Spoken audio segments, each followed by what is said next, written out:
Hello बच्चों, अविदिति classes में आपका स्वागत है। तो जो बच्चे यूपी बोर्ड एग्जाम के लिए इंटरेस्टेड हैं वो इस चैनल को सब्सक्राइब जरूर कर सकते हैं। आज मैं आपके लिए लेकर आया हूं चैप्टर 2 विभव एवं धारिता का पार्ट नंबर 6, जिसमें हम डिस्कस करने वाले हैं 2017 और 18 में आए हुए सभी आंकिक प्रश्नों को। तो चलिए वीडियो को शुरू करते हैं। आज का हमारा पहला प्रश्न, दो बिंदु आवेश 8 माइक्रोकुलाम तथा 12 माइक्रोकुलाम एक दूसरे से 10 सेंटीमीटर की दूरी पर वायु में रखे गए हैं। उनके बीच की दूरी को 6 सेंटीमीटर परिवर्तित करने के लिए आवश्यक कार्य क्या होगा? यह क्वेश्चन 2018 के सेट नंबर 6 में पूछा जा चुका है और बहुत ही अच्छा क्वेश्चन है, आसान भी है और ये एमसीक्यू में आ चुका है। तो क्या है क्वेश्चन, देखो हमारे पास दो बिंदु आवेश हैं। एक मान लो बिंदु आवेश यहां है जिसकी वैल्यू क्या दिया है 8 माइक्रोकुलाम, और एक दूसरा है जिसकी वैल्यू है 12 माइक्रोकुलाम। इनके बीच की जो दूरी है वो कितनी है? 10 सेंटीमीटर है। तो अगले कंडीशन में ये कह रहा है कि अगर उनके बीच की दूरी को हम 6 सेंटीमीटर परिवर्तित कर दें, मतलब परिवर्तित करके दूरी को कितना कर दें? 6 सेंटीमीटर। तो मान लो सेकंड केस मैंने यहां बनाया और इस समय इनके बीच की दूरी कितनी रह गई है? 6 सेंटीमीटर। आवेश तो चेंज हुआ नहीं है, तो 8 माइक्रोकुलाम और 12 माइक्रोकुलाम ही रहेंगे। अब कह रहा है किया गया कार्य ज्ञात करो। तो देखो, कार्य ऊर्जा प्रमेय आप लोगों ने पढ़ा होगा, पढ़ा है? बोलो याद है? कार्य ऊर्जा प्रमेय याद है? क्या था? बोलो। किया गया कार्य ऊर्जा में परिवर्तन के बराबर होता है। तो अभी ये हमारे पास जो निकाय है उसके पास कौन सी ऊर्जा होगी? वैद्युत स्थितिज ऊर्जा होगी। यानी कि अगर हम दोनों केसों में जो ऊर्जा में परिवर्तन होगा अगर वो ज्ञात कर लें तो समझो हम किया गया कार्य भी ज्ञात कर लेंगे, है कि नहीं? तो हम यहां लिखेंगे पहली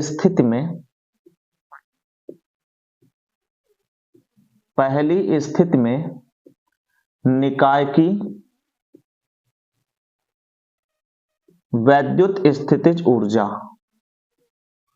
निकाय की वैद्युत स्थितिज ऊर्जा, इसको हम U1 बोल रहे हैं। और इसका फॉर्मूला क्या होता है? याद है?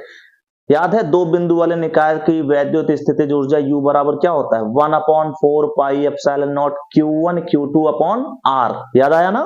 तो यहां भी हम वही फॉर्मूला अप्लाई करेंगे, 1/4 पाई एप्सिलॉन नॉट Q1 आया 8 माइक्रोकुलाम है इसलिए 10 टू पावर माइनस 6। Q2 इसमें है ये 12 into 10 to power minus 6 upon 10 centimetre. सबको पता है सेंटीमीटर को अगर मीटर में बदलेंगे तो क्या हो जाएगा? 10 into 10 to the power minus 2 metre. ये चीजें सबको पता है, बेसिक सबको याद है। माइक्रोकुलाम है तो माइक्रो की जगह हम 10 की घात माइनस 6 यूज कर सकते हैं, है ना? और सेंटीमीटर को हटाकर हम अगर मीटर बनाना चाहते हो 10 की घात माइनस 2। ये सब बेसिक्स बातें हैं, हम ये सब बहुत बार डिस्कस कर चुके हैं। तो ये आ गया। जरा इसको और सॉल्व करते हैं। U1 equal to 1/4 pi epsilon nought को हम ऐसे ही रख देते हैं, इसको हम बाद में सॉल्व करेंगे क्योंकि इसमें भी आने वाला है वो। इधर आएगा 12 अट्ठे 96 गुणे 10 की घात माइनस 12 हो जाएगा, और इधर हो जाएगा 10 गुणे 10 की घात माइनस 2। तो अगर हम इसको सॉल्व करें तो यहां हम लिख सकते हैं 10 और ये 10 की घात माइनस 2 को ऊपर ले जाके प्लस 2 लिख दिया। ठीक है, और थोड़ा सॉल्व कर लेते हैं इसको। ये हो जाएगा 1/4 पाई एप्सिलॉन नॉट। ये समझ में आया क्या? 10 की घात माइनस 2 को हम ऊपर लिखें 10 की घात प्लस 2। अच्छा, आप सोच रहे होंगे सर 10 का है नहीं सॉल्व किए, यहां 10 की घात माइनस 1 लिख सकते थे। देखो इसलिए ऐसा कर रहे हैं क्योंकि यहां 6 सेंटीमीटर आने वाला था, यहां भी 6 गुणे 10 की घात माइनस 2 आने वाला था, तो माइनस 2 ऊपर ले जाके प्लस 2 ही हो जाए ना।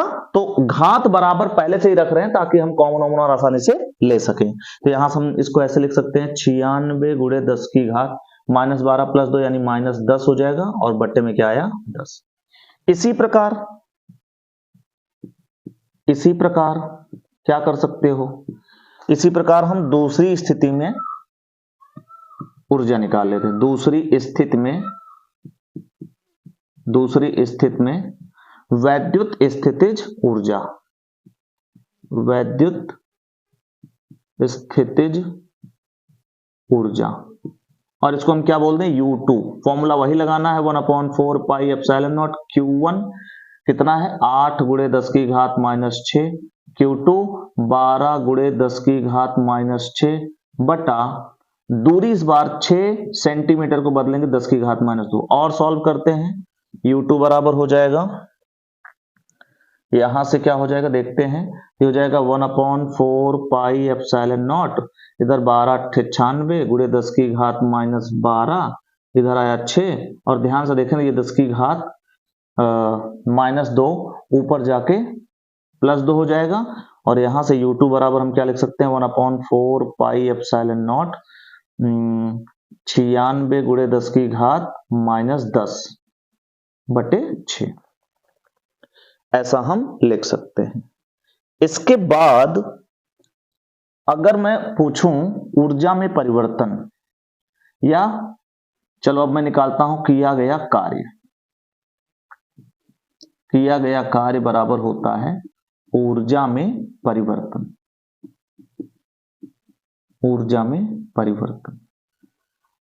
तो यहां से आप क्या लिख सकते हो W इज इक्वल टू, यहां से लिख सकते हो ऊर्जा में परिवर्तन U2 माइनस U1 अंतिम ऊर्जा माइनस प्रारंभिक ऊर्जा, यही तो होगा, बोलो अंतिम ऊर्जा माइनस प्रारंभिक ऊर्जा। तो W इक्वल टू क्या हो जाएगा, U2 की जगह हम ये वैल्यू रखेंगे, यहां से आ जाएगा 1/4 पाई एप्सिलॉन नॉट 96 गुणे 10 की घात -10 बटे 6 माइनस 1/4 पाई एप्सिलॉन नॉट, इधर आएगा 96 गुणे 10 की घात -10 बटे में क्या आया है 10।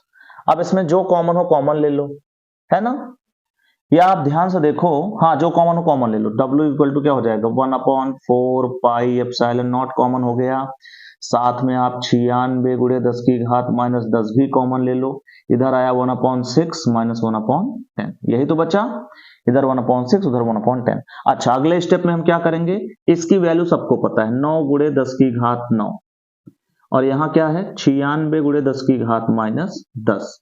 अब यहां क्या आएगा 6 और 10 का एलसीएम, अगर मैं आपसे कहूं 30 आएगा, कितना आएगा 6 और 10 का एलसीएम 30 आएगा, इधर 6 पंचे और इधर 10 तिहाई, सही है ना, ठीक है। आगे क्या लिख सकते हो 9 गुणे 96 और यहां ध्यान से देखो तो क्या लिख सकते हो 9 और ये +9 ही -10 है यानी -1 हो जाएगा, गुणे 5 में से 3 गया 2 हो जाएगा, बटे में क्या आ गया 30, ठीक है। अब इसको सॉल्व करना है हमें, कैसे सॉल्व कर सकते हो बोलो, अगर इसको हम किससे काट दें 6 से, तो 6 पंचे 30, ये 16 छक्के 96, बोलो हो गया, आया ना, इधर 6 पंचे 5 छंग 30, 16 छक्का 96, ऊपर आया 16 9 144, है कि नहीं।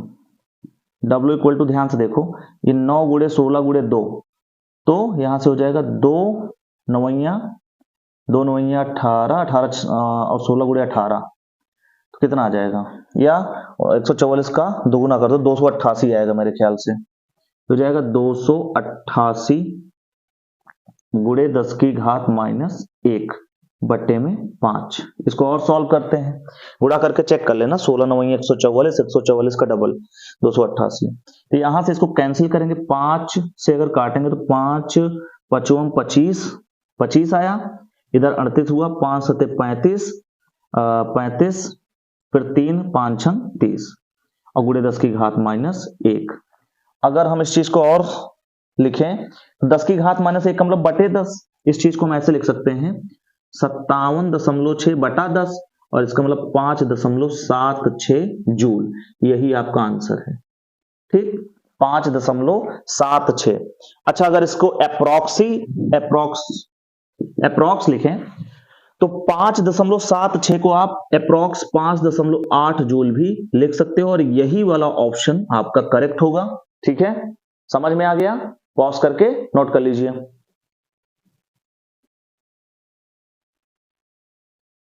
चलिए नेक्स्ट क्वेश्चन, अगला क्वेश्चन 2018 के सेट नंबर 6 में पूछा जा चुका है। क्या है क्वेश्चन, 3 समरूप संधारित्र C1 C2 तथा C3 जिनकी प्रत्येक की धारिताएं 6 माइक्रोफैरड है, 12 वोल्ट की बैटरी से जुड़े हैं जो कि चित्र में प्रदर्शित हैं। आप देख लो चित्र में, यहां पर C1 है, यहां C2 है, यहां C3 और यहां बीच में क्या लगा हुआ है, बैटरी लगा हुआ है। अब इसमें क्या पूछा है, प्रत्येक संधारित्र पर संचित आवेश की मात्रा ज्ञात करनी है और परिपथ की समतुल्य धारिता ज्ञात करनी है। तो देखो, देख लिया फिगर, खुद से ट्राई करना है। अगर आप खुद से ट्राई करना चाहते हो तो वीडियो को पॉज करो और खुद से ट्राई कर लो, ठीक। चलो मैं करता हूं। यहां क्या क्या दिया है, आपके पास 3 संधारित्र हैं, C1, C2 और C3, जो कि फिगर के हिसाब से कनेक्टेड हैं। आपको निकालना है संधारित्र पर संचित आवेश। क्या आपको आवेश का फॉर्मूला याद है? Q इज इक्वल टू क्या होता है, C इंटू V।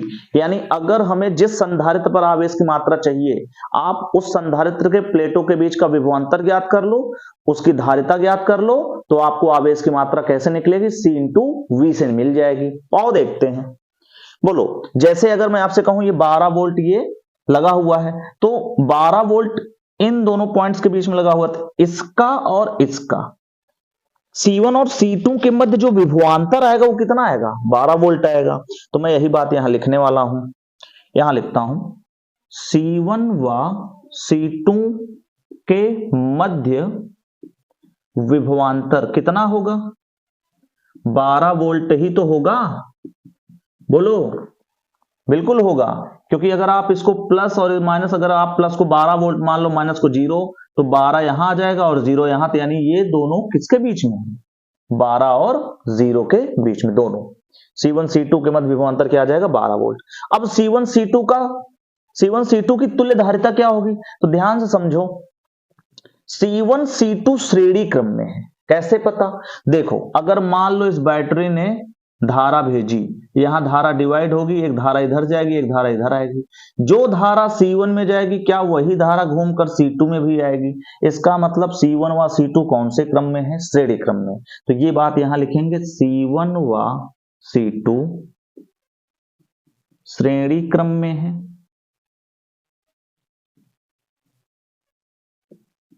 अतः इनकी तुल्य धारिता,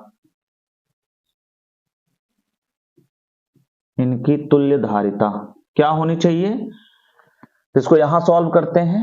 तुल्य धारिता को हमने मान लिया, अच्छा C डैश मान लिया, तो 1/C डैश क्या होगा, क्योंकि ये श्रेणी क्रम में है तो श्रेणी क्रम का सबको फॉर्मूला याद होगा, 1/C इक्विवेलेंट इक्वल टू क्या होता है, 1/C1 प्लस 1/C2 प्लस 1 ऐसे सो ऑन। तो हमने 1/C डैश मान लिया है, ये हो जाएगा किसके इक्वल, 1/C1 प्लस 1/C2।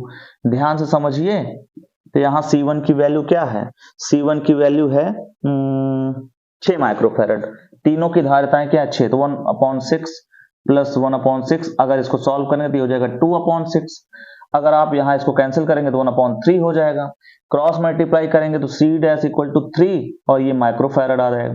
अब आपने इतना तो पढ़ा ही होगा कि श्रेणी क्रम में जितने भी संधारित्र जुड़ते हैं सब पर संचित आवेश क्या होते हैं, समान होते हैं। बोलो, ये तो याद है ना, श्रेणी क्रम में जुड़े सभी संधारित्रों पर संचित आवेश समान होता है और समांतर क्रम में जुड़े सभी संधारित्रों पर वोल्टेज समान होता है। याद है ना, इतना जरूर याद रखना।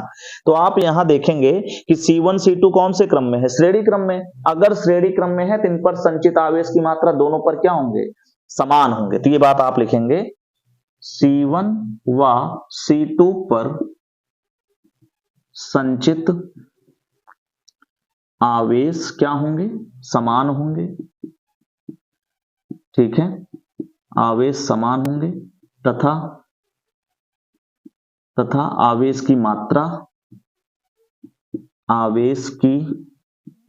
मात्रा Q डैश हमने मान लिया, जरूरी नहीं आप जो भी साइन मान सकते हो, Q1 बराबर Q2 मान सकते हो, कुछ भी मान सकते हो। तो Q डैश क्या होगा, फॉर्मूला बताओ। तो Q इज इक्वल टू मैंने बताया था C इंटू V, यहां C कितना है, C डैश है और V हमें पता है, तो यहां से Q डैश इक्वल टू क्या हो जाएगा, C डैश की वैल्यू आया है 3 और माइक्रो का मतलब सबको पता है, 10⁻⁻⁶, वोल्टेज कितना था 12, तो गुणा कर लें, Q डैश इक्वल टू 12 3 36, 36 गुणे 10⁻⁶ कूलाम, या आप बोल सकते हो 3.6 गुणे 10⁻⁵ कूलाम। ये आवेश की मात्रा किस पर आई बताओ, ये आवेश की मात्रा आई है C1 और C2 पर। ऐसे ही अगर मैं आपसे कहूं C3, इसी प्रकार C3 पर संचित आवेश की मात्रा क्या होनी चाहिए, क्या लगता है? इसको हम मान लो Q3 मान लेते हैं, ठीक है। इसको आप Q1 बराबर Q2 भी मान सकते हो, कोई दिक्कत नहीं है। Q3 क्यों मान रहे हैं? क्योंकि C3 पर निकाल रहे हैं, ये तो अपने आप से मान सकते हो, इसमें कोई दिक्कत होनी नहीं चाहिए आपको। तो आवेश की मात्रा कैसे निकालते हैं? Q is equal to C into V। क्या हमें C3 की धारिता पता है? जी सर। क्या हमें वोल्टेज पता है? बिल्कुल। देखो 12 वोल्ट जितना यहां विभवांतर है उतना ही तो यहां भी होगा। क्या कोई बीच में कोई अवयव लगा है? नहीं। तो जितना विभवांतर यहां होगा उतना ही विभवांतर यहां भी होगा। तो इसका मतलब आप लिख सकते हैं C3 इंटू V। C3 की जगह वही लिखेंगे। C3 कितना है? 6 माइक्रो की जगह 10 टू पावर माइनस 6, वोल्टेज आया है 12। यानी Q3 बराबर हो जाएगा 12 छंग 72 गुणे 10 की घात माइनस 6 कूलाम, या फिर आप लिख सकते हो 7.2 गुणे 10 की घात माइनस 5 कूलाम। तो ये आपके आंसर्स हैं। उम्मीद है आपको समझ में आया। अब इसका सेकंड पार्ट देखो, परिपथ की समतुल्य धारिता। बहुत आसान, देखो ध्यान से। C1 C2 हमें पहले ही पता है श्रेणी क्रम में है। अब आप ध्यान से समझो, C1 C2 का जो विभवांतर है वही C3 का भी है। इसका मतलब C1 C2 का जो भी तुल्य होगा वो C3 के समांतर क्रम में होगा। समांतर क्रम का मतलब समझते हो? वोल्टेज बराबर। और यहां आपको वोल्टेज बराबर दिख रहा है, जो वोल्टेज C1 C2 मिलाकर है वही C3 का है। इसका मतलब C1 C2 का जो तुल्य आएगा श्रेणी क्रम का, वो C3 के साथ कौन से क्रम में होगा? समांतर में। सही है ना? तो आप यहां लिख सकते हो C1 व C2 श्रेणी क्रम में है, ठीक है, श्रेणी क्रम में है। अतः तुल्य धारिता क्या लिख सकते हैं? C डैश बराबर। अब इसको हम एक बार पहले सॉल्व कर चुके हैं, आप ऊपर देख सकते हो। देखो ये C1 C2 श्रेणी क्रम में आता है, इनकी तुल्य धारिता C डैश हमने वैल्यू निकाल लिया 3 माइक्रोफैराड। तो यहां वही बात मैं लिख दे रहा हूं 3 माइक्रोफैराड। अब ये जो C डैश है, C डैश व C3 कौन से क्रम में है? समांतर क्रम में है। समांतर क्रम में है। अतः परिपथ की तुल्य धारिता, अतः परिपथ की तुल्य धारिता, इसको हम C इक्विवेलेंट बोल सकते हैं। और आपको पता है समांतर क्रम में तुल्य धारिता कैसे निकालते हैं? डायरेक्ट जोड़कर C1 प्लस C2 करके। यानी यहां हो जाएगा C डैश प्लस C3, यानी इधर लिखेंगे C इक्विवेलेंट। C डैश कितना है? 3 और C3 है 6, 6 3 9 माइक्रोफैराड। तो ये रहा आपका आंसर, नोट कर लें, ठीक है।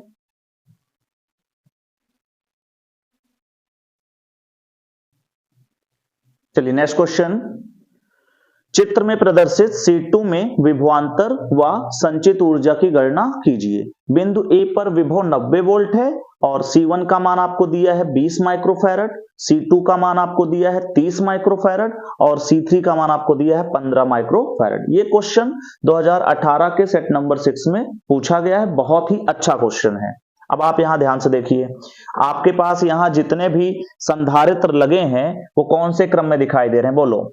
जितने भी संधारित्र लगे हैं वो आपको श्रेणी क्रम में नजर आएंगे। देखो एक ही तार में सब लगे हैं, यानी C1 C2 C3 सब श्रेणी क्रम में है। अच्छा, तो पहले हम क्या करेंगे? पहले हम श्रेणी क्रम का तुल्य निकाल लेंगे, जिसकी वजह से हमें तुल्य धारिता मिल जाएगी। और चूंकि हमें यहाँ का वोल्टेज 90 दिया है और ये ग्राउंड है, ग्राउंड का वोल्टेज कितना लेते हैं? बोलो। ग्राउंड का वोल्टेज 0 वोल्टेज लेते हैं। कुल मिला के इनके बीच का विभवांतर हमें पता चल जाएगा कितना है? 90 वोल्ट है। अब इनके बीच का अगर विभवांतर पता है, तुल्य धारिता पता है, तो इन पर संचित आवेश की मात्रा हम निकाल सकते हैं। और आपको पता है जितने भी संधारित्र श्रेणी क्रम में लगे होते हैं सब पर संचित आवेश की मात्रा क्या होती है? समान होती है।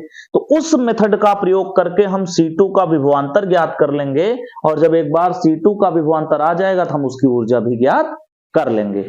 तो चलिए क्वेश्चन को शुरू करते हैं। तो आप यहां लिखेंगे C1, C2 तथा C3 श्रेणी क्रम में है, श्रेणी क्रम में है। अतः इनकी तुल्य धारिता, इनकी तुल्य धारिता।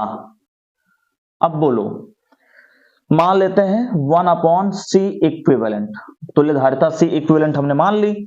अब आपको पता श्रेणी क्रम में 1 करके सॉल्व करते हैं, तो 1/C इक्विवेलेंट इक्वल टू क्या होगा, 1/C1 plus 1/C2 plus 1/C3। तो यहां से क्या आ जाएगा, 1/C equivalent equal to 1/C1 की जगह क्या है, देखो C1 की जगह 20 माइक्रोफैरड प्लस C2 की जगह क्या है 30 माइक्रोफैरड, C3 की जगह क्या है 15 माइक्रोफैरड।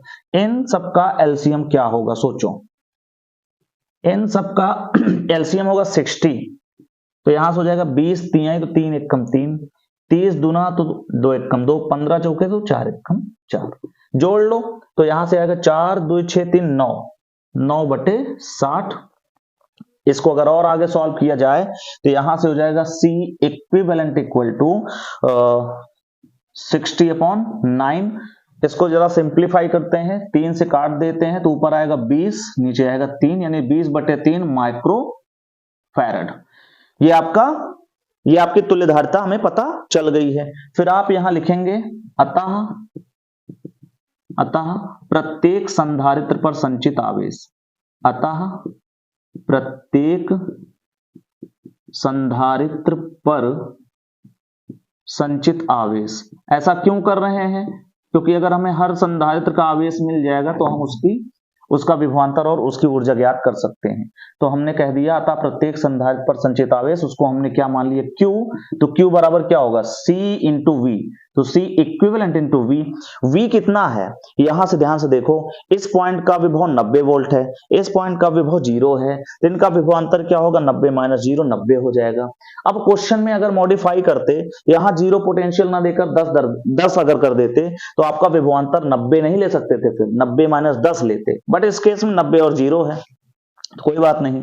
यहां से Q बराबर C इक्विवेलेंट हमारे पास क्या है 20/3 और माइक्रो है तो 10⁻⁻6 और वोल्टेज यहां कितना है 90।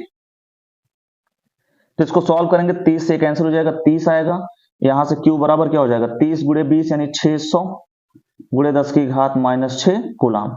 तो हमें तो आवेश निकालना नहीं, हमें तो क्या निकालना है, हमें C2 पर विभवांतर निकालना है।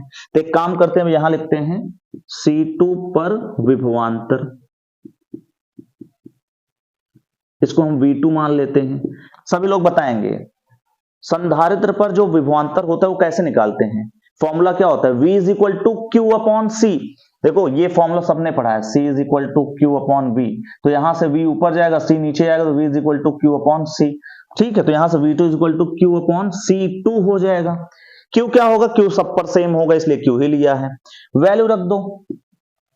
इस Q की जगह हमें क्या रखना है 600 × 10⁻⁻6 और बटे में C2 कितना है, C2 हमें दिया 30 माइक्रो का मतलब 10⁻⁻6। ये 10⁻⁻6 10⁻⁻6 कैंसिल हो जाएगा, 0 से 0 कैंसिल और यहां से V2 बराबर क्या हो जाएगा 60/3, 60/3 का मतलब 20, यानी हमें आंसर मिल चुका है।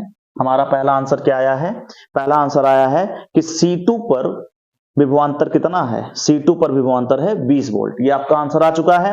अब आगे क्या पूछा गया आपसे, संचित ऊर्जा।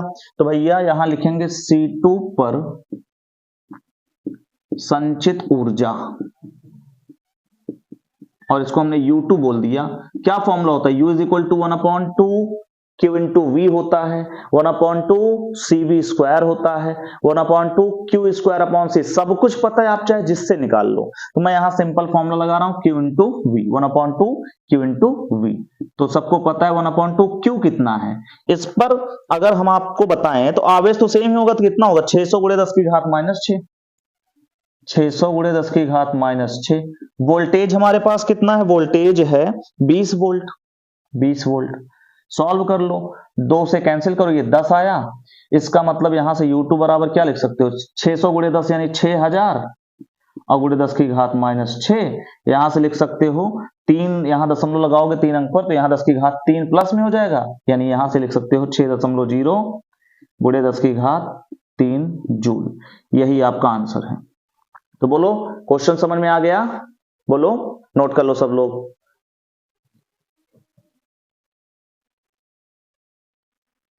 चलिए नेक्स्ट क्वेश्चन, निम्न चित्र में संधारित्रों के जाल क्रम में ए व बी बिंदुओं के बीच तुल्य धारिता 1 माइक्रोफैरड है, संधारित्र सी की धारिता का मान ज्ञात करो। यह क्वेश्चन आपके 2017 के सेट नंबर 3 में पूछा जा चुका है और अब इस क्वेश्चन को करने के लिए आपको यहां पहचानने की आवश्यकता है कि कौन से संधारित्र श्रेणी क्रम में है और कौन से संधारित्र समांतर क्रम में। जो संधारित्र श्रेणी क्रम में होंगे उनकी तुल्य धारिता कैसे निकालोगे, 1/c करके, और जो समांतर में है वो डायरेक्ट ऐड हो जाएंगे। आओ चेक करते हैं कौन किस क्रम में है। अच्छा, यहां आपको दिया क्या है, पूरे परिपथ की तुल्य धारिता कितनी है, 1 माइक्रोफैरड है। तो यहां सबसे पहले तो हम इसको कुछ मान लेते हैं, ये आपका C1 है, ये C2 है, ये C3 है, ठीक है, ये C4 हो गया, ये C5 है, ये C6 है और ये C7। आप किसी भी ऑर्डर में इसको मान सकते हैं। तो हम ऐसे क्वेश्चंस को करने के लिए सबसे पहले बॉक्स को सॉल्व करेंगे। किसको सॉल्व करेंगे, बॉक्स को। जैसे आप यहां ध्यान से देखो कि 6 और 1 कौन से क्रम में नजर आ रहे हैं, बताओ। अगर हम इमेजिन करें तो ये 6 और 1 श्रेणी क्रम में है, इधर ये 6 और 1 श्रेणी क्रम में हो जाएंगे, फिर ये उनका तुल्य समांतर में हो जाएगा। इधर देखो ये दोनों बॉक्स कैसे लग रहे हैं, समांतर क्रम में, तो इनको सॉल्व कर लेंगे, फिर ये श्रेणी में हो जाएंगे, इधर ये श्रेणी में हो जाएगा, फिर दोनों समांतर में हो जाएंगे। ठीक है ना, जल्दी तो नहीं कर रहा हूं, आराम से समझो। बॉक्स को सॉल्व करेंगे तो ध्यान से देखो, अगर यहां करंट को डिवाइड भी किया हमने तो एक करंट का हिस्सा यहां जाएगा और एक करंट का हिस्सा यहां जाएगा। तो आप ध्यान से देखें तो 6 और 1 में जाने वाला जो करंट है वो सेम होगा, फील हो रहा है, 6 और 1 में जाने वाला करंट सेम होगा और इधर ये वाला करंट अलग होगा। तो 6 और 1 श्रेणी में होगा, उसके बाद उसके साथ समांतर में होगा। तो यही बात यहां पहले हम लिखेंगे। तो मैं लिखता हूं C5 व C6 श्रेणी क्रम में है,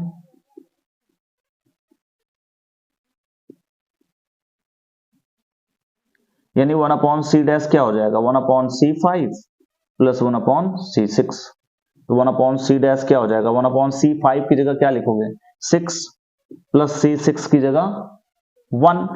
अब आपको पता है 6 और 1 का एलसीएम 6 हो जाएगा, ये 1 आएगा, यहां 6 आएगा, यानी आंसर 7/6।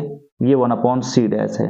तो यहां से c डैश क्या हो जाएगा, यहां से c डैश हो जाएगा 6/7 माइक्रोफैरड। अब आपको साफ साफ दिखाई दे रहा होगा कि c डैश, बोर्ड में आ रहा है कि नहीं, अच्छा इस चीज को मैं यहां लिख देता हूं, यहां लिखता हूं, यहां से c डैश क्या हो जाएगा, 6/7 माइक्रोफैरड। ठीक है। अब हाँ, तो ये जो C डैश है, ये जो C डैश, इन दोनों का तुल्य जो C डैश है वो C7 के साथ क्या होगा, समांतर में होगा। तो मैं वही बात यहां लिखूंगा, C डैश व C7 समांतर क्रम में है। अगर ये समांतर में तो डायरेक्ट जोड़ दो, C double dash equal to क्या होगा, C डैश प्लस C7, यानी कि C डैश कितना आया है, 6/7 प्लस C7 कितना आया है, 4 है। ठीक है, तो इसको अगर आप सॉल्व करो तो यहां से C डबल डैश क्या हो जाएगा, इधर आएगा एलसीएम 7, इधर आएगा 6 प्लस 7 चौके 28, 28 6 34/7 माइक्रोफैरड। कुल मिला के इन तीनों की जगह हम क्या लिख सकते हैं, इन तीनों की जगह हम लिख सकते हैं 34/7 माइक्रोफैरड। ठीक है। अच्छा, अब हमारे पास ये बॉक्स है जिसमें C2 C3 कैसे क्रम में लग रहे हैं, समांतर। कैसे पता, यहां करंट आके डिवाइड हो जाएगा, एक करंट यहां जाएगा, एक करंट यहां जाएगा, दोनों अलग अलग करंट होंगे। तो यहां करंट डिवाइड हो रहा है, समांतर क्रम, तो आप यहां बोल सकते हो C2 व C3 समांतर क्रम में है। अगर ये समांतर क्रम में है तो C ट्रिपल डैश बोल दूं, C ट्रिपल डैश बोल दूं तो ये हो जाएगा C2 प्लस C3, यानी कि 8 नहीं 2 प्लस 12, 2 प्लस 12 यानी कि 14 माइक्रोफैरड। इन दोनों की जगह क्या आ गया, 14 माइक्रोफैरड। अच्छा, अगर मैं इस फिगर को फिर से बनाऊं, देखो ध्यान से, इस फिगर को मैं फिर से बना रहा हूं, तो इन तीनों की जगह क्या आया है, इन तीनों का तुल्य है 34/7। तो मैं इसको इरेज करके, मैं इसको इरेज कर रहा हूं।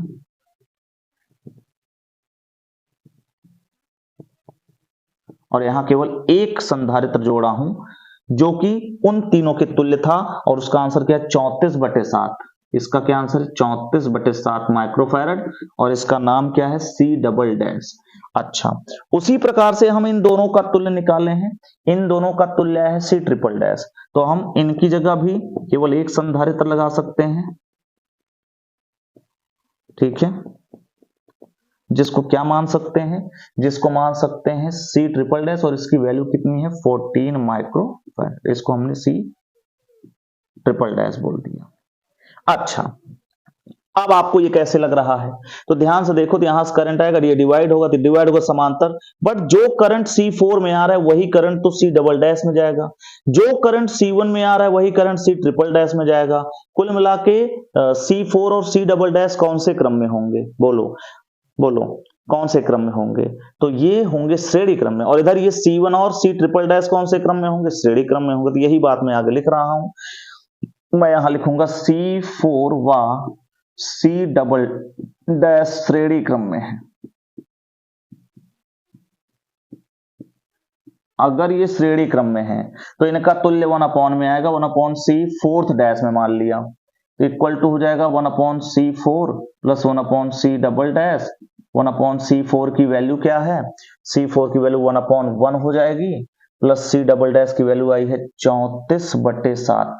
अच्छा, ध्यान से सुनना मेरी बात, 1/C डबल डैश है, तो 34/7 कहां लिखोगे, यहां लिखोगे 34/7। अब ये 7 डिवाइड का डिवाइड मल्टीप्लाई में पहुंच जाएगा, यहां से हो जाएगा 1/C fourth dash equal to 1/1 plus ये 7 डिवाइड का डिवाइड मल्टीप्लाई 7/34, इनका एलसीएम 34 आएगा, यहाँ 34 एक कम 34 प्लस 7 यानी कि 41/34 आया।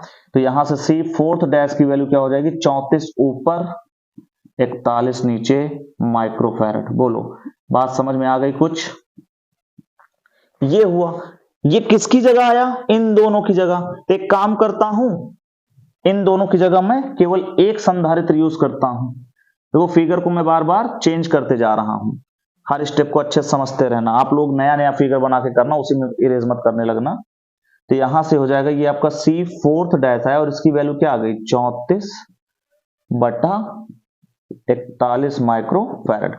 सेम केस यहां यूज करोगे, आप यहां यूज करोगे तो आप लिखोगे C1 और C ट्रिपल डैश, कहां लिखें, यहां लिखता हूं मैं, C1 व C ट्रिपल डैश श्रेणी क्रम में है,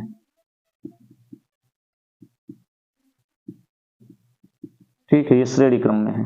तो इनका तुल्य कैसे आएगा, इनका तुल्य 1 करके आएगा, 1/C फिफ्थ डैश लिख लेते हैं, तो हो जाएगा 1/C1 plus 1/C triple dash.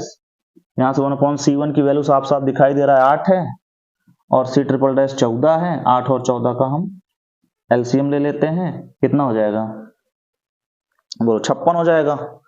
यहां से 56 आ गया, 8 सते 14 चौके, तो 11/56, यहां से C फिफ्थ डैश क्या हो जाएगा 56/11 माइक्रोफैरड। बोर्ड में आ रहा है कि नहीं,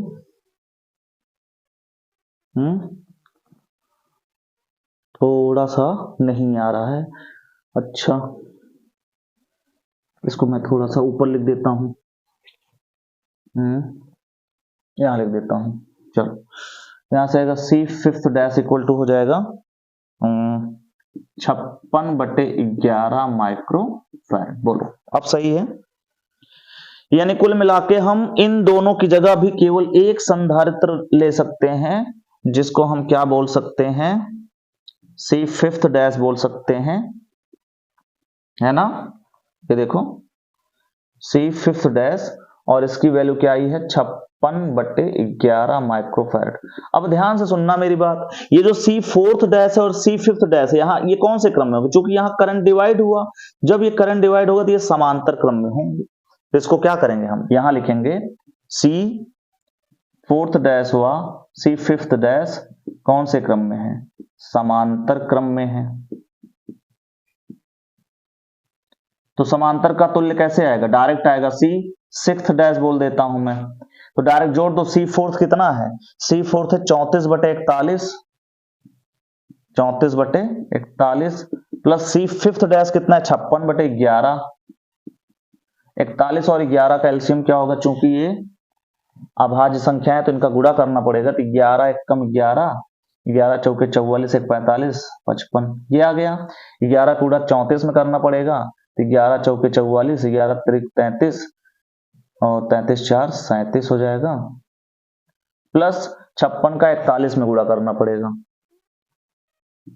56 का गुणा 41 में, तो यहां से आएगा 4 छंग 24, 4 पंच 20, 2 22, 6 5 4 9 2 2 22 96, ये हो जाएगा 22 96। अब कैलकुलेशन देख के घबराना नहीं है आपको, प्रोसेस सही होना चाहिए आपका। तो यहां पर डिवाइड में आ जाएगा 5 5 1 और इसको जोड़ लो तो 6 4 10, 9 7 16, 1 17 और इधर से आएगा 2 3 5 1 6 और जाएगा 2, ये आ गया। अच्छा, अब ये जो सी आया है, सी सिक्स्थ आया है, वो सी के साथ कौन सा क्रम होगा, मतलब देखो अब हम इन दोनों की जगह उसको लिख सकते हैं, तो हम इसको इरेज कर रहे हैं।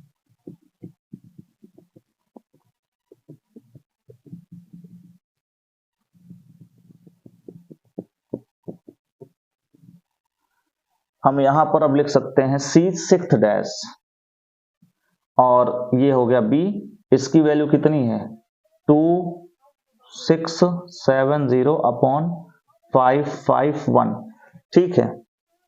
और अगर हम इसका अप्रॉक्स वैल्यू निकाले, देखो कैलकुलेशन लंबा हो रहा है तो हम क्या करते हैं, पहले इसका अप्रॉक्स वैल्यू निकाल लेते हैं। तो अगर हम 5 से देखें तो 5 एकम 5, 5 25, 5 25 1 26, अप्रॉक्स 5 आएगा।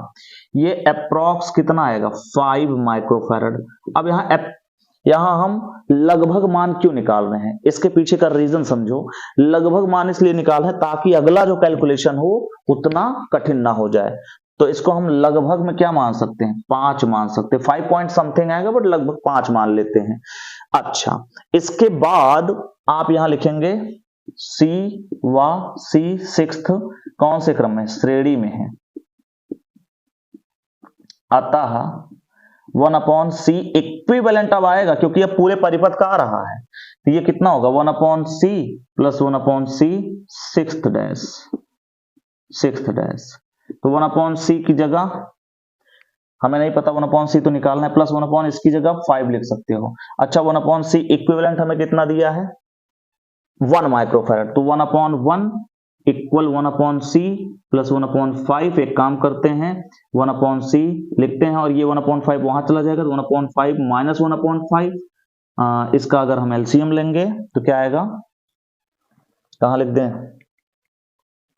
5 आएगा एलसीएम, देखो इसे यही लिख रहे हैं 5 आएगा, इधर आएगा 5 माइनस 1 यानी 4/5। तो यहां से सी इक्वल टू क्या हो जाएगा 5/4। देखो 4/5 है, 5/4 यानी आंसर कितना हो जाएगा 4 एकम 4, 10 है 4 दूना 8, 4 1.25 माइक्रोफैरड लगभग, ये सी का मान आ चुका है। और ये जो वैल्यू आई है अप्रॉक्स वैल्यू है, क्या आपको दिखाई दे रहा है, नीचे वाला हिस्सा दिखाई नहीं दे रहा है, ठीक है, यहां तक दिख रहा था। चलो ये वाला कैलकुलेशन मैं थोड़ा कहीं और कर देता हूं। कैलकुलेशन लंबा है बट घबराना नहीं आपको, कैलकुलेशन यहां मैं लिखता हूं, देखो यहां इधर क्या है 1 अपॉन सी इक्वल टू 4/5, तो यहां से सी इक्वल टू क्या हो जाएगा 5/4। 5/4 को सॉल्व करेंगे 1.25 और माइक्रोफैरड इसकी यूनिट हो जाएगी, और ये मान जो आया वो लगभग में आया है, ठीक है। तो कैलकुलेशन थोड़ा सा लंबा है, ठीक है, मैं आपको एक्सप्लेन करके कर रहा था इसलिए थोड़ा सा लंबा हो गया, बट आप अगर इसको समझ गए हो कॉन्सेप्ट केवल क्या था, पहले आप पहचान लो कौन श्रेणी में है ना, फिर पहचान लो कौन समांतर में है, उनका तुल्य निकालते जाओ और फिगर को मॉडिफाई करते जाओ। उसके बाद आपको लास्ट में तुल्यधारिता निकालनी थी, तुल्यधारिता आपको 1 लिख देनी थी, तो वहां से सी की वैल्यू आ जाएगी, ठीक है। नोट कर लें, नोट करें सब लोग, आंसर क्या आया है, आंसर आया है 1.25 माइक्रोफैरड, ठीक है, नोट कर लो।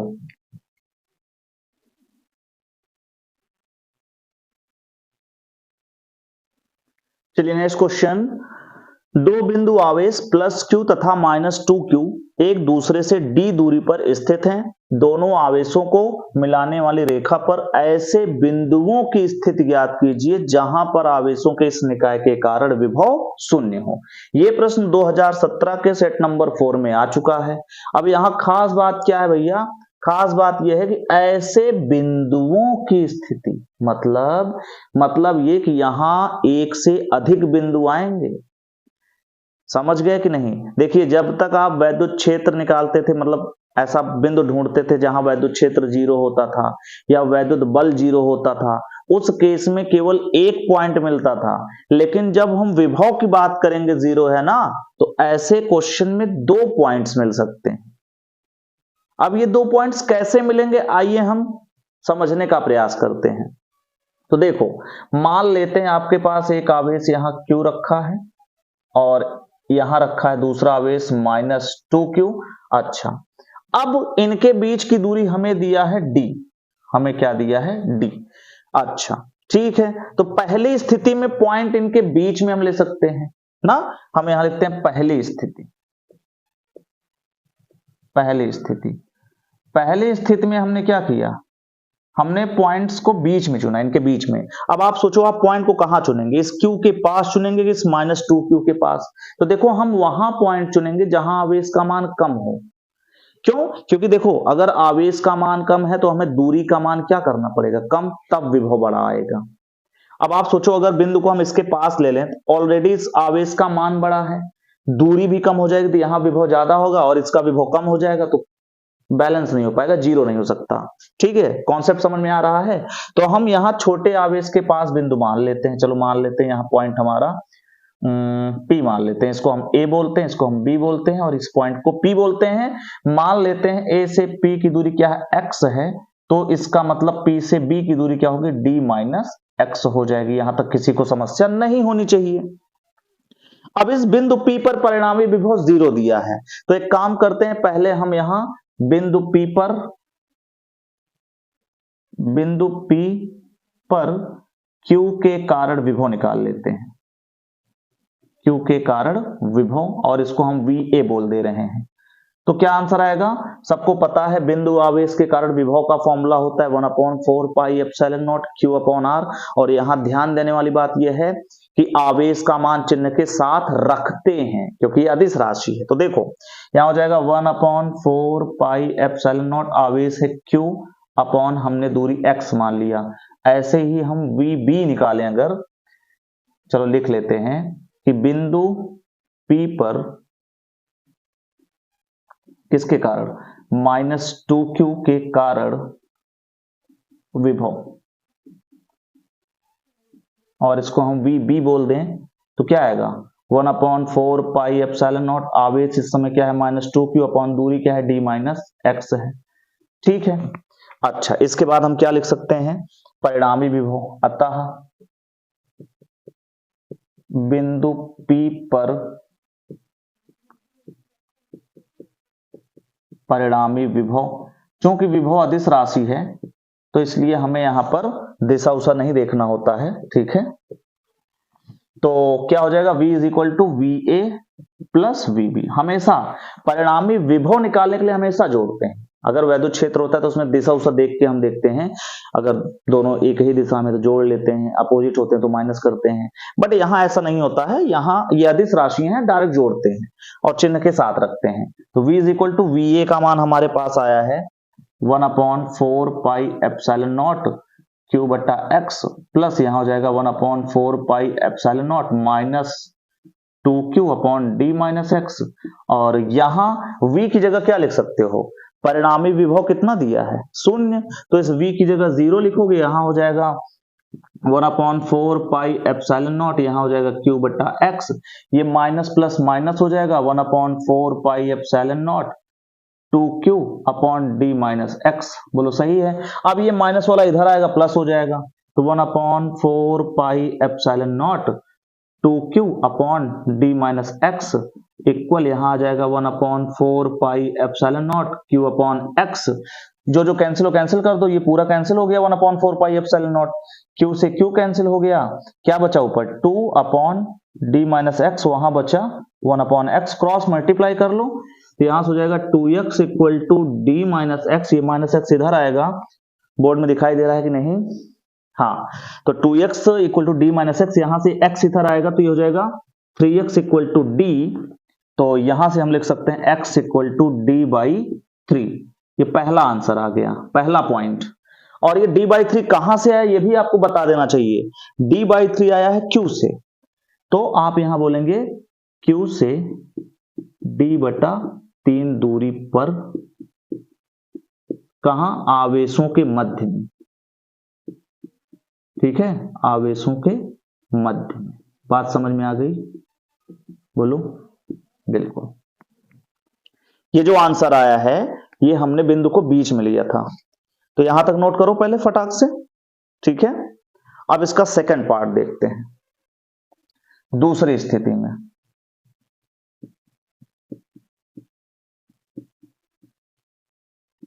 दूसरी स्थिति में क्या करेंगे, हमने यहां पॉइंट्स चुन लिए, देखो ये हमारा Q है, ये हमारा -2Q है, इसके बीच की दूरी हमने D बोल दी। इस बार पॉइंट को हम चुनेंगे इनके बाहर, हमारा जो पॉइंट्स है ना इसके बाहर हमने यहां चुन लिया Q पॉइंट, और मान लेते हैं यहां से इसकी दूरी क्या है x, तो यहां से ये पूरी दूरी क्या होगी D प्लस x हो जाएगी। कुछ समझ में आ रहा है, दिखाई दे रहा है कि नहीं, दिखाई दे रहा है। हमने क्या बोला, दूसरी स्थिति में हमने पॉइंट्स को इनके बीच में नहीं लिया, किनारे ले लिया, हम दोनों आवेशों के बीच में नहीं लिया, किनारे ले लिया। अब आप कह रहे होंगे सर बी की तरफ क्यों नहीं लिए, देखो इसलिए क्योंकि अगर पॉइंट यहां लेंगे तो इसका विभव ऑलरेडी ज्यादा होगा, इसका विभव कम होगा, तो कभी बैलेंस हो ही नहीं सकता था, इसलिए हमने छोटे आवेश की तरफ पॉइंट को माना है। ये दूरी हमने क्या मानी x, तो आपको पता है अगर ये दूरी x है तो यहां से यहां की दूरी क्या होगी d प्लस x हो जाएगी। अब आप यहां वही फॉर्मूला अप्लाई करेंगे, q के कारण बिंदु q पर विभव,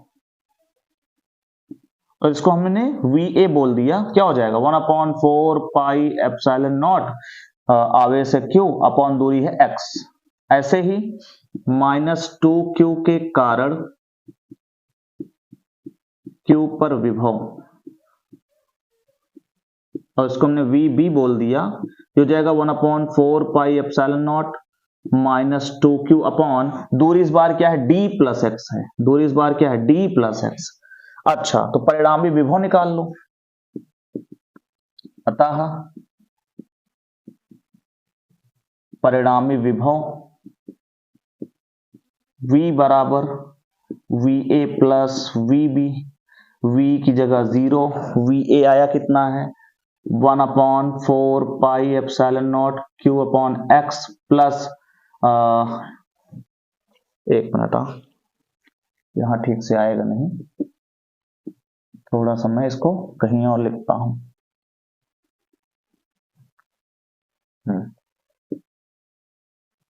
ध्यान से देखते रहिएगा। अतः परिणामी विभव V बराबर VA प्लस VB, और ये 0 हो जाएगा VA का मान है 1/4 pi epsilon nought Q upon x plus 1/4 pi epsilon nought -2Q upon x, यही तो है। क्या करेंगे, इस चीज को यहां ले आओ, सॉरी x नहीं है यहाँ D प्लस एक्स है, वेरी सॉरी, यहाँ D प्लस एक्स है, देखो ये, हाँ। अब आप क्या करो, ये प्लस माइनस माइनस इधर लाओगे तो प्लस हो जाएगा, तो यहां से आप लिख सकते हो 1/4 pi epsilon nought 2Q upon D plus x, वहां आएगा 1/4 pi epsilon nought Q upon x, जो कैंसिल हो कैंसिल कर दो, यहां आया 2 upon D plus x equal to 1/x, cross multiply हो जाएगा 2x equal to D plus x, इसका गुणा इससे उसका गुणा इससे, x इधर आ जाएगा, यह हो जाएगा 2x minus x, x equal to D, ये आ गया दूसरा आंसर। और ये x इक्वल टू D कहां आया है, तो आप बोलेंगे Q से बाहर की ओर, ये आंसर।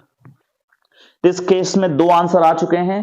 एक आंसर आया है इस Q से D बटा 3 दूरी पर ये पॉइंट है, और दूसरे केस में Q से D दूरी पर दूसरा पॉइंट है। ठीक है, समझ में आया? कॉन्सेप्ट समझिए, ठीक है, खुद से भी ट्राई करिए इसको। ठीक, नोट करो सब लोग। नेक्स्ट क्वेश्चन, ए व बी के बीच तुल्यधारिता ज्ञात करो, और ये आपके पास एक सर्किट दिया है और इसको आपको सॉल्व करना है। तो ये क्वेश्चन 2017 के सेट नंबर 4 में आ चुका है। देखिए, अब इस क्वेश्चन में आपको पहचानना है कौन श्रेणी में है और कौन समांतर में। अगर आप ऐसा कर पाए तो क्वेश्चन सॉल्व हो जाएगा। तो आओ समझने का प्रयास करते हैं। देखो, साफ साफ दिखाई तो दे रहा है ये दोनों श्रेणी समांतर में है। कैसे? यहां करंट डिवाइड हुआ, यहां भी करंट डिवाइड हुआ ना, ये दोनों हमें समांतर में लग रहा है। अब ये कैसा लग रहा है? क्या ये भी समांतर में है? वहां भी करंट बटेगा, बिल्कुल। इनके बीच में क्या ख्याल है? ये और ये ना, इसमें थोड़ा सा कंफ्यूजिंग है। ये फिगर जो है वो थोड़ा कंफ्यूजिंग है। तो जब भी ऐसा कोई कंफ्यूजिंग प्रश्न आ जाए, कंफ्यूजिंग फिगर रहे, कंफ्यूजिंग सर्किट रहे, तो मैंने आपको समझाया है कि वहां पर आपको अप्लाई करना चाहिए, बोलो क्या? Potential method. याद आया? हम वहां पर पोटेंशियल मेथड लगाते हैं। जो लोग ऑफलाइन क्लास लिए हैं उनको पता होगा कि ये पोटेंशियल मेथड क्या होता है। और देखो, पोटेंशियल मेथड में हम क्या करते हैं, हम पॉइंट ए को V वोल्टेज दे देते हैं और पॉइंट B को 0 वोल्टेज दे देते हैं। फिर ये वोल्टेज तब तक आगे ट्रांसफर करते जाते हैं जब तक सामने कोई अवयव ना आ जाए। तो आप देखो, जैसे क्या ये V वोल्टेज आगे बढ़ सकता है? तो आप कहेंगे नहीं सर, क्योंकि बीच में 8 माइक्रोफैरड की संधारित्र आ चुका है। क्या ये 0 आगे बढ़ सकता है? बिल्कुल, ये 0 यहां से होता हुआ यहां पहुंच सकता है, ये 0 यहां से होता हुआ यहां भी पहुंच सकता है। क्या ये 0 आगे बढ़ सकता है? नहीं। क्या ये 0 आगे? नहीं। तो एक काम करते हैं, पहले V को आगे बढ़ाते हैं। मान लेते हैं V से ये 8 माइक्रोफैरड को क्रॉस किया, तो इसने कुछ वोल्टेज ग्रहण किया होगा, कुछ विभवांतर हुआ होगा, कुछ विभव पतन हुआ होगा। तो मान लेते हैं यहां वोल्टेज घट करके क्या हो गया? x हो गया। अब ध्यान से देखो, तो ये x यहां भी है और यही x यहां भी ट्रांसफर हो सकता है। बोलो, हो सकता है कि नहीं? क्योंकि बीच में कोई अवयव नहीं है। क्या ये x अब यहां जा सकता है? नहीं, नहीं जा सकता। क्या ये x यहां जा सकता है? नहीं, ये x यहां। तो एक काम करते हैं, मान लेते हैं ये x यहां जाके y बन गया। क्या बन गया? y। अब ये y यहां से यहां भी जा सकता है, बिल्कुल, यहां से यहां भी जा सकता है, यहां भी जा सकता है। ठीक है, इस तरह से हमने यहां वोल्टेज को डिवाइड कर दिया। इसको कहते हैं पोटेंशियल मेथड। फिर से देख लो, हमने V वोल्टेज A को दिया, 0 को B को 0 दिया। ये रूल है, ये फर्स्ट स्टेप है। फिर सेकंड स्टेप में आप वोल्टेज को तब तक आगे बढ़ाते जाते हो जब तक कोई अवयव ना आ जाए। जैसे ही अवयव आएगा आप उसको नया वोल्टेज मान लोगे। जैसे यहां V से आगे बढ़ा तो इसको X मान लिया। अब ये X यहां भी जा सकता था, बट ये X यहां नहीं जा सकता था, तो हमने कहा चलो X से यहां भी नहीं जा सकता था, X से ये Y गया। अब ये Y यहां भी जा सकता है, यहां भी, यहां भी, यहां भी।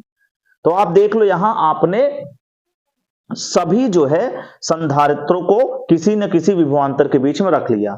जैसे 8 माइक्रोफैरड V और X के बीच में है, 6 माइक्रोफैरड X और Y के बीच में है, ये 3 X और Y के बीच में, ये 2 X और Y के बीच में, ये Y 0 के बीच में ना, और ये भी Y 0 के बीच में।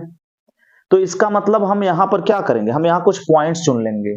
जैसे ये पॉइंट हमने चुन लिया, इसको हमने V वोल्टेज बोल दिया, इस पॉइंट को हमने X बोल दिया, इस पॉइंट को हमने Y बोल दिया, और इस पॉइंट को हमने 0 बोल दिया। देखो, अब V से X के बीच में कौन कौन है? V से X के बीच में 8 माइक्रोफैरड है, तो इसको हमने यहां जोड़ दिया, 8 माइक्रोफैरड, 8 माइक्रोफैरड। ठीक है, इसके बाद X और Y के बीच में क्या है? 6 माइक्रोफैरड, तो यहां जोड़ देते हैं 6 माइक्रोफैरड, 6 माइक्रोफैरड। इसका काम खत्म हो गया दोनों का। फिर ये 3 माइक्रोफैरड कहां? X और Y के बीच में। X और Y के बीच में मैंने 3 माइक्रोफैरड फिर से जोड़ दिया, इसका भी काम खत्म। फिर ये 2 माइक्रोफैरड भी X और Y के बीच में, तो इसको यहां फिर से जोड़ दिया। ठीक है, 2 माइक्रोफैरड, ये भी हो गया। फिर ये 5 माइक्रोफैरड 0 से Y के बीच में, तो यहां मैंने जोड़ दिया 5 माइक्रोफैरड, इसका भी काम खत्म। ये 4 कहां है? ये भी 0 और Y के बीच, देखो यहां 0 है वहां Y, तो 4 भी वही है, तो इसको मैंने ऐसे जोड़ दिया। ठीक है, 4 माइक्रोफैरड। क्या सभी संधारित्र हमने कनेक्ट कर दिया है? 1 2 3 4 5 6, 3 2 5 6, सही है। अब इसको हमने ए बोला था, इसको हमने बी बोला था। कुल मिला के ये जो सर्किट दिया था वो किसमें ट्रांसफॉर्म हो गया? ऐसी सर्किट में। आपको इसमें साफ साफ दिखाई दे रहा है कि ये तीनों समांतर में है, इधर ये दोनों समांतर में है, फिर ये सब श्रेणी में है। बोलो हो जाएगा? तो बस यही बात आपको यहां लिखनी है। तो सबसे पहले आप क्या करोगे? आप लिखोगे 6 माइक्रोफैरड, 3 माइक्रोफैरड व 2 माइक्रोफैरड कौन से क्रम में है? समांतर क्रम में। समांतर क्रम में है। क्या आपको दिखाई दे रहा है? 1 मिनट में चेक कर लूं। जी नहीं, वेरी सॉरी, इरेज करके फिर से लिख रहा हूं। ठीक है, तो यहां हम क्या लिखेंगे? 6 माइक्रोफैरड, 3 माइक्रोफैरड व 2 माइक्रोफैरड समांतर क्रम में है।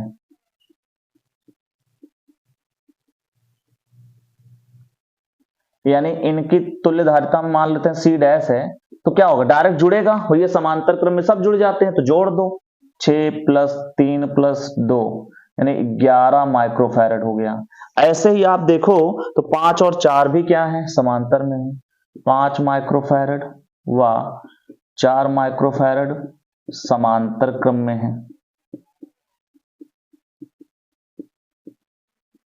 ठीक है, तो इनका भी तुल्य क्या होगा? सी डबल डैश, सबको ऐड कर दो, 5 + 4 यानी कि 9 माइक्रोफैरड। अब ध्यान से सुनो, इन तीनों की जगह क्या आ चुका है? 11 माइक्रोफैरड, इन दोनों की जगह 9, और ये सब कौन से क्रम में होंगे? श्रेणी। तो आप यही बात यहां लिखेंगे कि 8 माइक्रोफैरड, 11 माइक्रोफैरड व 9 माइक्रोफैरड श्रेणी क्रम में है। श्रेणी क्रम में है। अतः परिपथ की तुल्य धारिता, परिपथ की तुल्य धारिता, और पता है श्रेणी क्रम में 1 करके सॉल्व करते हैं, तो 1/c इक्विवेलेंट इक्वल टू हो जाएगा 1/8 + 1/11 + 1/9। अगर आप इनका एलसीएम लोगे तो 1/c इक्विवेलेंट इक्वल टू क्या हो जाएगा? इनका एलसीएम हो जाएगा 11 × 8 88, 88 में 9 से गुणा, 9 × 72, 9 × 72 7 79, यानी 792 हो जाएगा। 8 से करेंगे तो 11 9 99 ऊपर हो जाएगा। यहाँ 11 से करेंगे 8 9 72 ऊपर हो जाएगा। 9 से करेंगे तो 88 ऊपर हो जाएगा। जोड़ लो। देखो अब ये सब कैलकुलेशन खुद से कर लो ना, अब बेसिक चीजों भी को भी बताना पड़ेगा। क्या आराम से कर सकते हो कैलकुलेशन, एलसीएम वगैरह लेके। जोड़ लो, 8 2 10, 10 9 19, 9 7 16, 16 9 25, 259/792। यानी यहां से आप देखोगे तो सी इक्विवेलेंट क्या आएगा? 792/259। और अगर आप यहां नोटिस करो कि ऑलमोस्ट 3 माइक्रोफैरड के आसपास, 3 9 27, 3 5 15, 2 17, 3 2 6 7, 3 पॉइंट समथिंग आएगा। ठीक है, आप इसको आगे सॉल्व कर लीजिएगा। यही आपका आंसर है, नोट कर लो। अच्छा क्वेश्चन था, इस टाइप के क्वेश्चन एग्जाम में आने के पूरे चांसेस हैं, तो इसको अच्छे से तैयार कर लीजिएगा। चलिए अगला क्वेश्चन, बहुत ही सिंपल क्वेश्चन। एक इलेक्ट्रॉन तथा एक प्रोटॉन समान विभव से त्वरित हैं, इसमें किसका वेग अधिक है? और देखते हैं। देखो, मान लो, माना इलेक्ट्रॉन का द्रव्यमान me, ठीक, और प्रोटॉन का द्रव्यमान, प्रोटॉन का द्रव्यमान क्या होगा? mp। अब आपको क्लियरली ये तो पता ही होगा कि mp बड़ा होता है me से। क्यों? ये बात तो पता है सबको, ऑब्वियस सी बात है, पता ही होगा। ठीक है, अरे भाई प्रोटॉन भारी होता है ना, इलेक्ट्रॉन सबसे हल्का कण होता है, तो ये चीज मैंने लिख दिया। फिर अगर मैं आपको कहूं इलेक्ट्रॉन का आवेश किसके बराबर होता है? प्रोटॉन के आवेश के। भाई दोनों पर ही तो 1.6 चार्ज होता है, तो इसमें कोई टेंशन है नहीं। अच्छा, दोनों के विभवांतर क्या है? समान है। दोनों का विभवांतर क्या है? समान है। ठीक है, मतलब आवेश और विभवांतर दोनों का समान है। अच्छा, अब आप देखो त्वरित कर रहे हो किसी इलेक्ट्रॉन को, जब किसी आवेशित कण को जब त्वरित करते हो तो उसको कितनी ऊर्जा देते हो बताओ। अगर आप मान लो V वोल्टेज लगा के Q आवेशित कण को अगर त्वरित करने चल रहे हो तो V बराबर आपने पढ़ा होगा W बटा Q, यहां से W बराबर क्या हो जाएगा Q इंटू V। माने आप उसको कितनी ऊर्जा की सप्लाई दे रहे हो QV। अगर किसी आवेशित कण को बैटरी से त्वरित कर रहे हो, विभवांतर लगा के त्वरित कर रहे हो, तो बैटरी कितनी ऊर्जा देगी Q इंटू V। तो वो Q इंटू V ऊर्जा उसके किसके बराबर होगी बोलो, Q इंटू V ऊर्जा उसके गतिज ऊर्जा के बराबर होगी, यानी 1/2mv²। यहां से साफ साफ बताओ, क्या इसको आप ऐसे लिख सकते हो 1/2mv² इक्वल टू QV। यहां से देखो वेग की बात कर रहा है तो हम यहां लिख सकते हैं v² बराबर QV, 2 यहां मल्टीप्लाई में अपॉन m, ऐसा लिख सकते हैं। अब आप यहां बताओ इसमें क्या क्या चीज आपकी कांस्टेंट है। 2 कांस्टेंट है, v² रहेगा। क्यों, आवेश, दोनों का आवेश भी कांस्टेंट है। v क्या है, विभवांतर, वो भी कांस्टेंट है, यानी क्या हो जाएगा upon m, v² proportional to 1/m, सही है।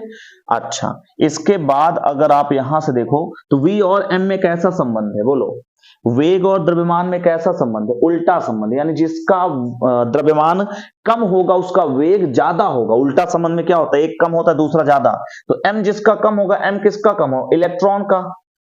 तो आप लिख सकते हो अतः इलेक्ट्रॉन का वेग प्रोटॉन के वेग से अधिक होगा।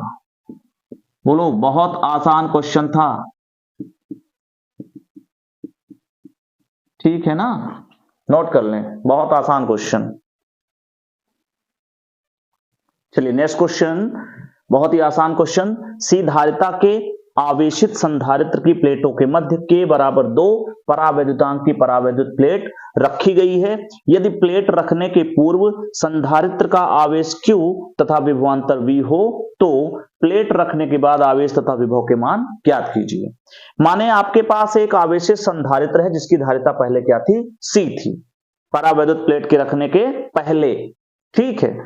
अब आपको देखो पता है कि अगर हम परावैद्युत प्लेट अंदर रखते हैं तो जो संचित आवेश है उसकी मात्रा चेंज नहीं होती, ये बात जरूर याद रखो। आवेश का मान तभी बदलेगा जब हम उससे कोई बैटरी जोड़ दें या उससे कोई चालक जोड़ दें। चालक के आकार में परिवर्तन करने या संधारित्र के मध्य परावैद्युत पदार्थ को बदलने से आवेश का मान नहीं बदलेगा।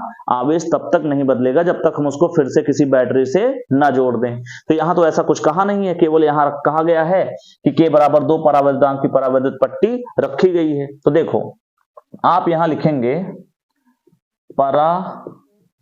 परावैद्युत प्लेट रखने के बाद आवेश नहीं परिवर्तित होगा, आवेश नहीं परिवर्तित होगा। अतः संधारित्र का आवेश क्या रहेगा बताओ, वही रहेगा, संधारित्र का आवेश बराबर क्या रहेगा, Q ही रहेगा पहले जो था।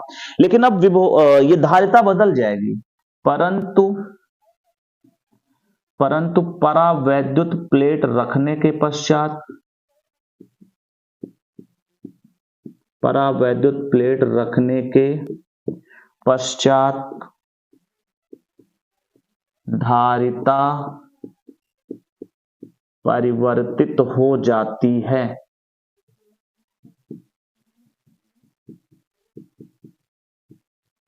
नई धारिता C' मान लेते हैं, नई धारिता C' बराबर क्या हो जाएगा, K इंटू C, K गुना धारिता बदल जाती। कैसे पता भैया, समांतर प्लेट संधारित्र है तो C बराबर क्या होता है, A epsilon not upon D।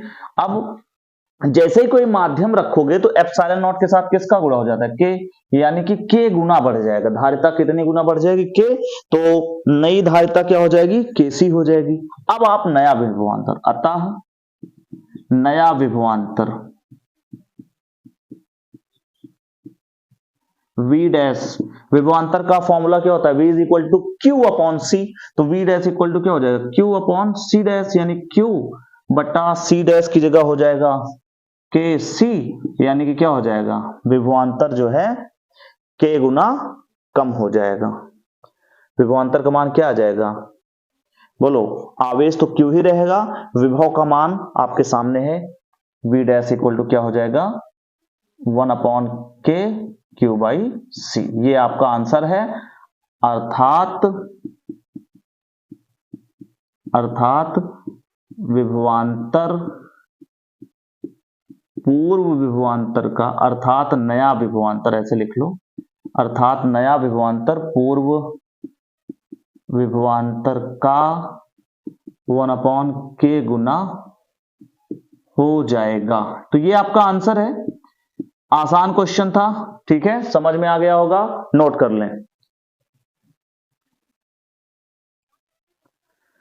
चलिए नेक्स्ट क्वेश्चन, 4 माइक्रोफैरड तथा 6 माइक्रोफैरड के दो संधारित्र 20 वोल्ट की बैटरी के साथ श्रेणी क्रम में संयोजित हैं। 4 माइक्रोफैरड धारिता के संधारित्र में संग्रहित ऊर्जा तथा प्रति सेकंड बैटरी द्वारा दी गई ऊर्जा का मान ज्ञात कीजिए। क्वेश्चन 2017 के सेट नंबर 7 में पूछा गया था, लास्ट सेट में पूछा गया था, और ये आज के वीडियो का लास्ट क्वेश्चन है। तो चलिए इसको सॉल्व करते हैं। आपको क्या दिया है, आपके पास दो संधारित्र हैं, 4 माइक्रोफैरड 6 माइक्रोफैरड श्रेणी क्रम में। तो एक काम करते हैं, फिगर पहले बना लेते हैं। ये 4 रहा, ये 6, इनको हमने एक बैटरी से ऐसे जोड़ दिया, 4 माइक्रोफैरड और ये 6 माइक्रोफैरड। बैटरी का जो वोल्टेज है वो कितना दिया है, 20 वोल्ट। तो सबसे पहले हम क्या करेंगे, इनकी तुल्य धारिता निकाल लेते हैं। तो आप यहां लिखेंगे 4 माइक्रोफैरड व 6 माइक्रोफैरड श्रेणी क्रम में जुड़े हैं, श्रेणी क्रम में जुड़े हैं, अतः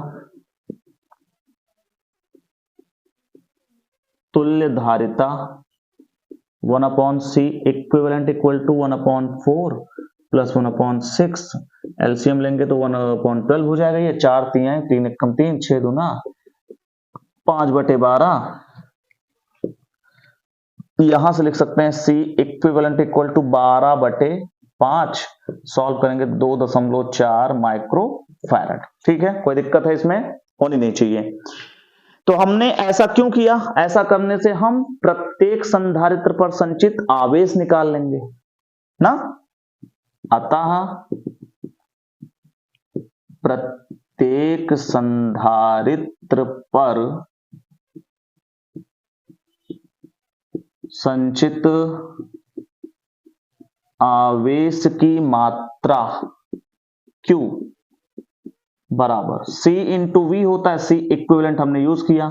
अच्छा, ये श्रेणी क्रम में थे इसलिए दोनों पर आवेश की मात्रा समान आ जाएगी। तो यहां से क्या हो जाएगा, C इक्विवेलेंट कितना आया है, 2.4 गुणे 10⁻⁻6 और वोल्टेज कितना है, 20 है। तो गुणा कर लेते हैं, यहां से Q बराबर क्या होगा, 2.4 गुणे 20 यानी 48 हो जाएगा। 48 गुणे 10⁻⁻6 कूलाम, ये आ गया। निकालना क्या है, 4 माइक्रोफैरड धारिता के संधारित्र में संग्रहित ऊर्जा, देखो Q हमें मिल चुका है, ठीक है, Q हमें मिल चुका है। अगर हम 4 माइक्रोफैरड का क्या निकालना चाहें, ऊर्जा, तो देखो ऊर्जा का फॉर्मूला होता है 1/2 Q into V, 1/2 Q square upon C, 1/2 CV square. तो यहां देखो C तो पता है, V नहीं पता है, Q पता है। अच्छा, Q और C दोनों पता है, आप चाहो तो Q स्क्वायर अपॉन C लगा लो, तो वही लगाते हैं। चलो, तो आप यहां लिखेंगे 4 माइक्रोफैरड धारिता वाले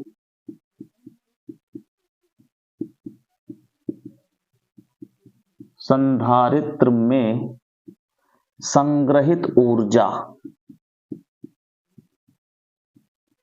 U बराबर, फॉर्मूला होता है 1/2 Q स्क्वायर अपॉन C, ठीक है, Q square upon C।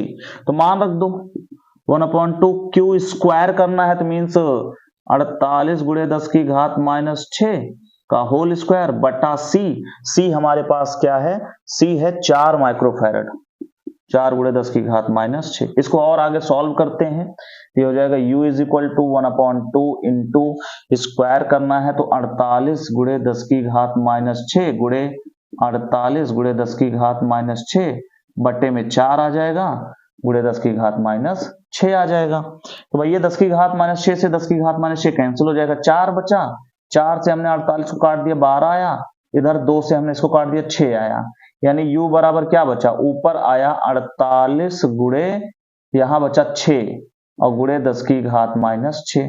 Solve कर लो, 6 8 48, 6 चौके 24, 4 28, 228 गुणे 10 की घात माइनस 6 जूल, या फिर आप इसको लिख सकते हो 2.88 गुणे 10 की घात माइनस 4 जूल।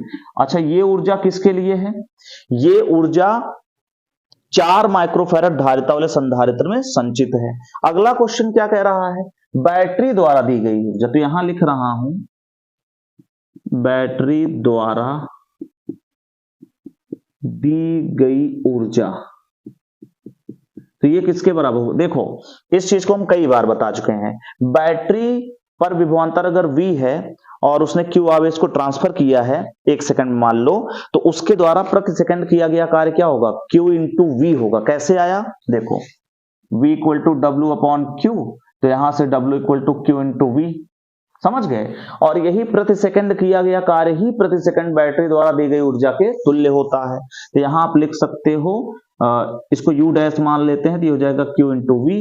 Q का मान हमने अभी अभी निकाला था 48 गुणे 10 की घात माइनस 6 और बैटरी का वोल्टेज है 20 से गुणा कर लो तो 2 यानी हो जाएगा 2 8 2 16 2 चौका 8 9 960 गुणे 10 की घात माइनस 6, या फिर आप इसको दशमलव यहां लाओगे तो 9.6 गुणे 10 की घात माइनस 4 जूल। यही आंसर है, नोट कर लें, ठीक है।